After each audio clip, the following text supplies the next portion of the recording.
Here we go, everybody. Glad to have you guys on the call tonight. We're going to talk about some social media stuff tonight. And the most important thing I really wanted to touch on, we're going to watch a video.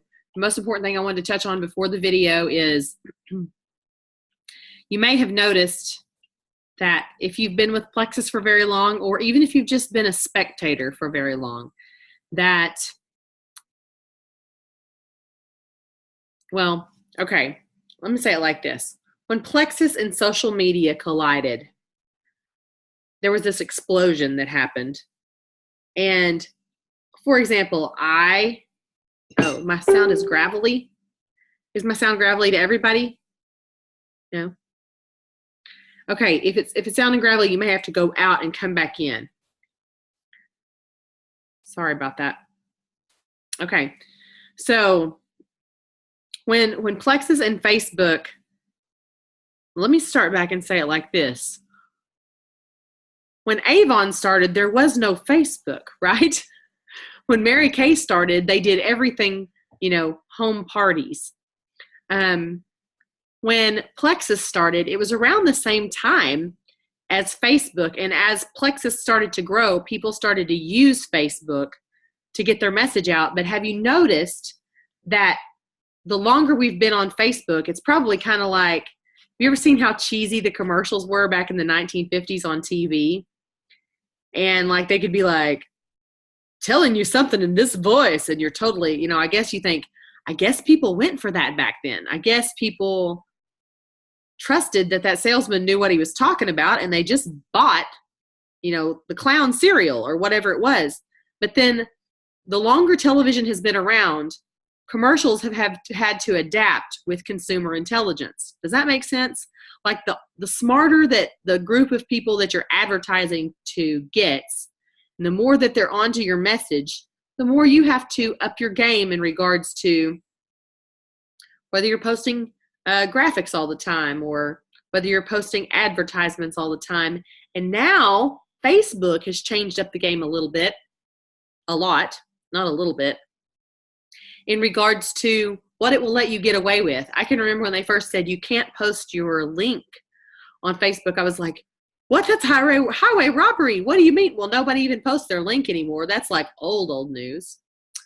And now, as the consumers get smart and as more and more people are selling more and more different types of goods, and they're using their social media platform to do so, the smarter and savvier we have to be as network marketers to not be seen as just a person who's looking for a sale.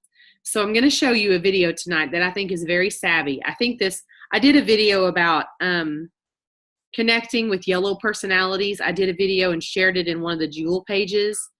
And since then, some cool training has come from different people. I've seen different people start really focusing their training on marketing to more yellow personalities, which I think is beautiful because I think the majority of my team is probably predominantly yellow in their personality type. So here we go. I'm going to share the screen with you guys, and we're going to watch this video together.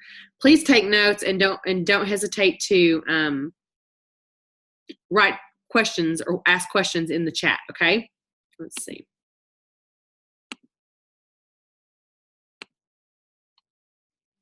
Well, that's not what I meant to do.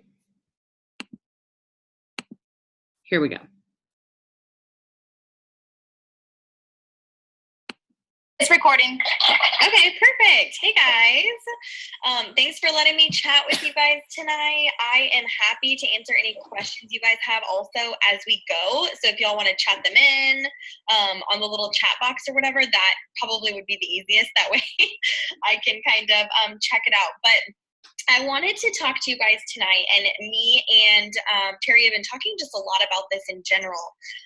But I have kind of been learning over the past couple of months, dun, dun, dun, it sounds so crazy, but that social media has kind of been done the wrong way in the Plexus world, in network marketing as a whole. It's very interesting because what some people might be feeling, this feeling of I'm not getting a lot of engagement on social media, I'm not getting a lot of likes or comments, my potentials aren't paying attention to my posts, and there's that, from a business strategy side. But then on the opposite side, we're also feeling this kind of sense of lack. It's this feeling of, am I really being my true, authentic self? Am I, when I go to sleep at night, feeling like, oh yeah, it was totally organic when I post the photo of my child with 9 pink drinks in the background? Like, oh my God, yeah, that's totally my life. There's that feeling of almost feeling like you have to do that. The sense of urgency, like I can't post a picture of my kid without having a bottle of Block next to him. Like, I'm not sure why. And it's that kind of pressure. And so what I've been kind of learning through Bob Heilig, who's a network marketing guru amongst many other people, is just that we can kind of relieve ourselves of that pressure if we are more intentional. Carla,